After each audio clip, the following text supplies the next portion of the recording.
Kia ora ana and welcome. We have a girl here, a lady I should say, GI, born and bred through Point England School, and her name is Sarah Tuia. Give it up for Sarah Tuia, ladies and gentlemen. All right.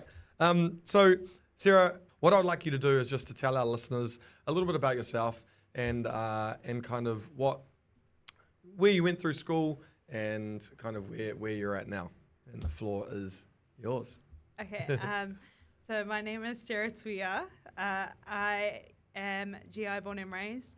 I went to Point England Primary and then I went to Pakuranga and then I went to Auckland Girls. And now I am a teacher at Point England. Awesome. Yeah. Cool. Yeah, great. So can you tell us a little bit maybe about your journey at Point England School? So at Point England, we were very lucky to get the opportunities that we got. Like, I think I was extra lucky because I was in extension, so we got kind of extra things. We learned how to use so many different things like iMovie, and because we had Mac and Apple as well, so very lucky to get that. We were also kind of the start of KPE, which is podcasting, led by Dorothy Burt.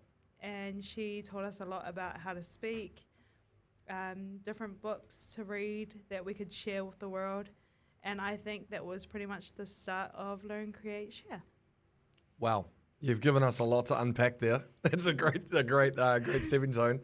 We'll start with the extension. What does that mean? Does that mean you're quite a... Of course. A scholar? I was a scholar. I still am. Still are. All right. One thing I just forgot we haven't actually told our listeners is what you're doing for a job now. Oh, I said I was a teacher. Oh, you did say that. Yeah. My bad. Apologies. Apologies, whānau. No, yes, I am a Year 6 teacher at Point England, and I have been since mid-2018. Nice. Exciting. So you talked a lot about not only being in extension, the scholar you are, but how that led to you doing something called KPE. Can you tell our listeners maybe a little bit more about that? KPE is short for Kōrero Point England, and that was just a podcast that Dorothy introduced to us where we had to read New Zealand books, which is written by New Zealand authors, and to kind of share it to the world. And yeah. So this is not your first rodeo on a podcast, is it? No, it's not. Bit of a seasoned veteran, is it? Oh. Yes, I am. So actually, funny you say that because the Kōrero Point England blog that you actually have is going to come up on the screen anytime. No permission. No, we'll have that for our viewers to have a look through the Kōrero Point England blog that not only you but multiple children have posted on the Kōrero Point England. Yeah. Awesome. Sorry, I lost my brain there. Nah, you're good. Yes, multiple children. I think we got over 200 episodes. Wow. And so what did that look like? How did you film it? Like what, you mentioned it was about the book you were reading each week? Yeah, so how we started was we had to choose a buddy and then we had to read a book. And there was already kind of a script that was given to us, but we had a bit more free reign to write about the questions that we wanted to get more about the books. Then from there, we had something called a podcasting studio. It's still at Point England. That's where we learned how to use GarageBand. Very simple, though. We learned how to use GarageBand. And then as we kind of got better at using GarageBand, we started adding like Hyper Studio animations to it and different pictures to make it just a bit more than what it was. And yeah. You do a very good job of playing it off like it's like we just did this, but what you actually did was pretty incredible. I remember Dorothy had talked to me that the KPE podcast was kind of like top something in the world at some point or something. Do you remember? I remember it, but not enough for it to be a top. But like I'll toot my own horn. Like we did like full on magazine shoots for it. Please, and, this podcast, Sarah, is about you tooting your own horn. Tell us all these cool stories. So I think I was in year 5 and they were looking for people to do a magazine shoot for it, and me and my friend had just finished an episode, and we were the last ones to do one before they had come in. So we were chosen to do it. And I think when Dorothy was clearing out her office, she came and gave me like 5 of the magazines of our photo shoot in it. Oh, that's kind of cute. Like, and that was like 5 years ago, so she had held on to it. Oh, wow. Favorite. Oh, that's cool. Wow. How neat. And now I know you mentioned something also when you were talking about your pointing and experience, something about PNN. Can you tell our listeners a little bit more about that? PNN is Pointing and News Network. It's been playing well over 20 years. I'm pretty sure it was like back in maybe the late 90s. Okay. That is just a kind of TV show that Pointing and had to share what was going around in our school. Yeah. Mr. Burt started that, I think, with Mrs. Burt. And it was pretty cool because we got to see people from all around the school. Classes got to share their learning. Everyday thing from Monday to Thursday. When I was a student, it was extension. We used to have a schedule where we had to each present. And then now as the years have gone on, like kids have just been like, oh, can I present for it? Can I present for it? And it still plays today. So do you think being in a digital learning environment gave you like a head start when you left school? Yeah. And I only think that because we did so much online, and we were also given like Macs. And not a lot of schools had Macs. A lot of them had Windows. So like going into AGS and that, like we were able to do the media things quite easily. It took us a little while to try and move over to Windows, but like even moving back into Mac was very easy. Yeah, and I think even as an adult now, it's so much easier to navigate the online world. And like back then, we used Google like we do today. I know one of your strengths is speaking to audiences. Sarah, I know that's one thing that you continue to try and work on, but I know you've like definitely got better at it, even though you may say you don't, and you get the little witty hands when you go up to speak to someone. But do you think that like potentially doing like your PNN and your KPE and all these chances that you got to share, do you think that maybe like gave you a little bit more confidence than you? Oh yeah, KPE is definitely I'll attribute my success to that. Yeah. It helped me with my speaking in terms of opening my mouth more, enunciating my words properly. I really do think it helped with my reading, obviously because we had to read a lot of books to make the podcasts. It also, I used to be one of the speakers that when we had visitors come through, I would speak for Pointing and when they would want to know about podcasting. So, yeah, it's given me heaps of opportunities to get up and speak. Yeah, love it. Obviously. You're still the first person to put your hand up and offer to speak when you get an opportunity. I'll hand it over to you. Yeah, that little hospital pass. So if we kind of like that, what happened, and then if we like fast forward 20 years to where you are right now as a teacher, yeah. What kind of skills do you think that you took from being in a Manaiakalani school to where you are now? Like what kind of things do you think are helping you in your profession right now? I definitely think I'm more digital.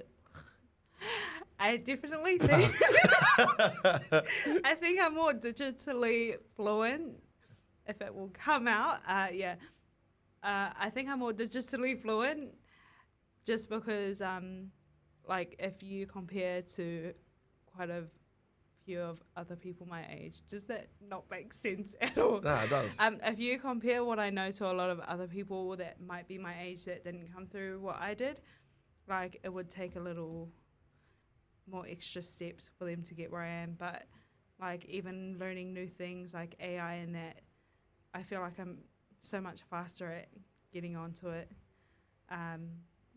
Even catching on to some of like the planning and that we have to do, I feel like it didn't take much to do that because we had already done it in school at Pointing and yeah, it's just I think that's a big thing. Like what you're saying is like the being digitally fluent. Imagine, I can't even say it now.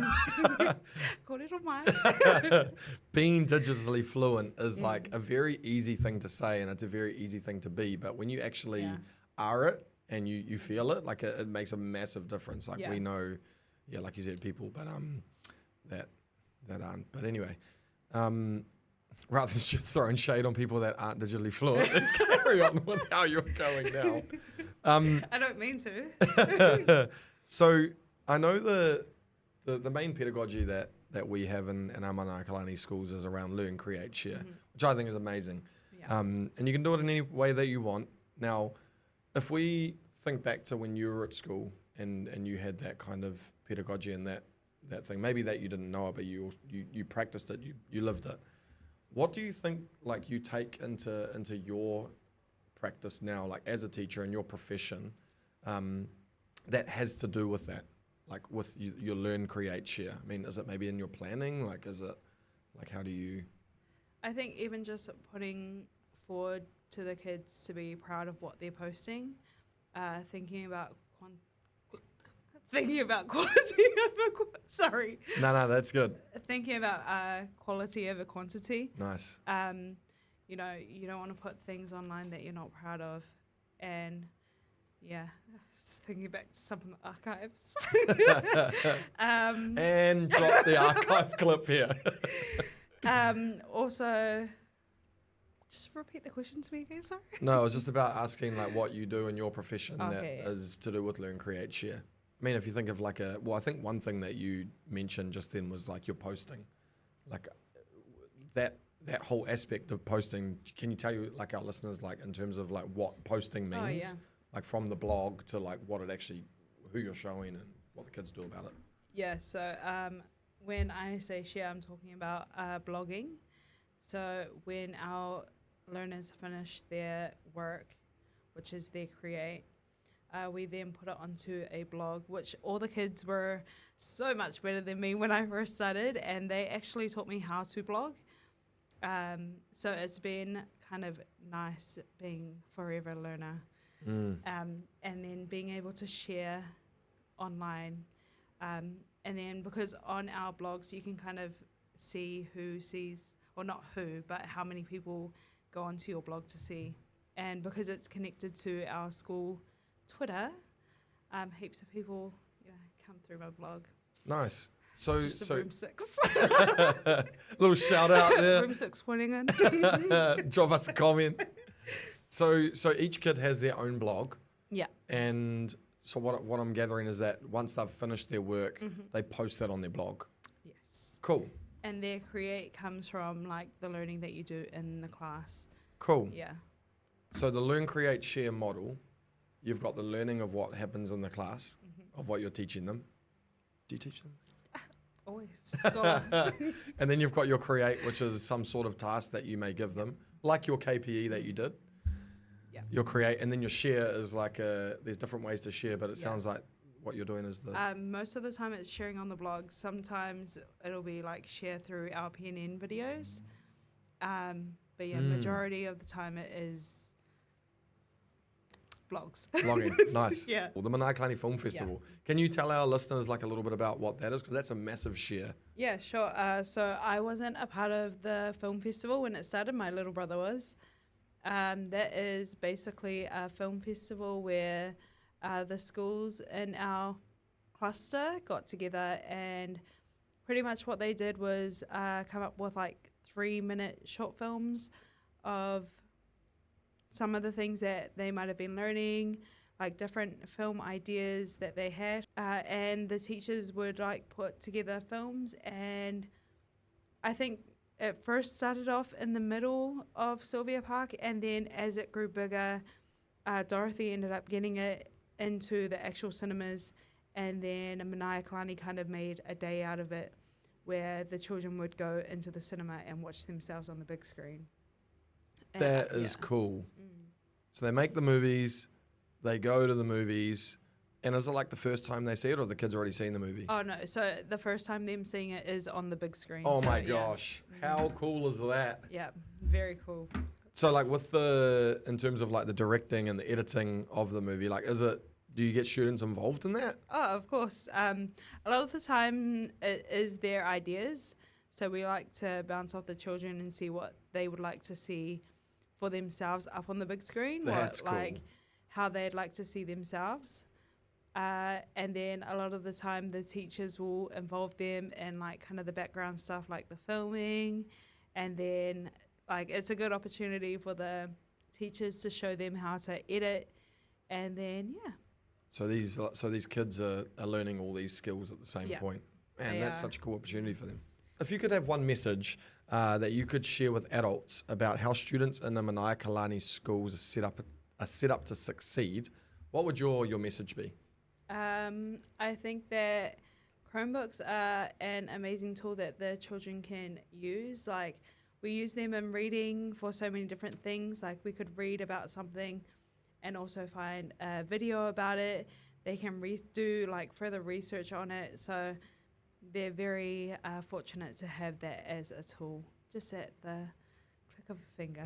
That's the saying, eh? Yeah, okay. that's it. Just making sure. Can you like think of like maybe an example of something that you've taught recently or something that you've done on the Chromebook that maybe the listeners can understand what you mean by that? Because I know what you mean in terms of you learn about a topic for the week and you have an article and a YouTube video and the text that you've gone with, but like, can you maybe give us an example of something that you've done?